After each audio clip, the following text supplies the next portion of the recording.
Иногда я смотрю на тех, кто входит в комнату, и будто все пространство подстраивается под них. Люди поворачиваются, слышат, доверяют. Но когда я захожу, все тихо. Я есть и будто бы не существует. Раньше я думал, что это какая-то несправедливость. Какой-то дар, который мне не достался. А потом я понял, харизма не дается. Она выращивается. Не напускной уверенности, не громким голосом, не модной фразой, а внутренней ясностью.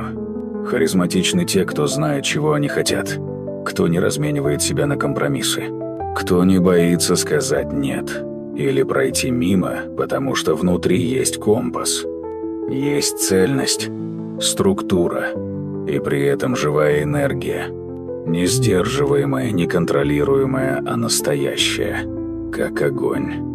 Я перестал стремиться быть правильным и начал учиться быть собой. Перестал говорить то, что нужно, и начал говорить то, что чувствую. Перестал пытаться нравиться и начал быть. Не ради реакции, не ради эффекта. Ради правды. И знаешь, что я заметил? Когда ты становишься цельным, ты становишься предсказуемым.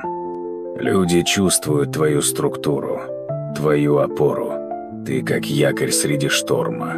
Ты не герой сериала. Ты человек, у которого есть внутренний мир. И этот мир стабилен. Я больше не думаю, что харизма – это магия. Это просто зрелость. Это когда ты умеешь быть собой даже в шумной комнате. Даже когда тебя не слышат. Даже когда нет аплодисментов. И именно в этой тишине появляется притяжение. Потому что мир тянется не к тем, кто громче, а к тем, кто глубже. Понимаю, как бывает сложно общаться, но есть выход: общайся с профессионалом, и это бесплатно. Переходи на наш телеграм-канал, и ты получишь ответы на все вопросы.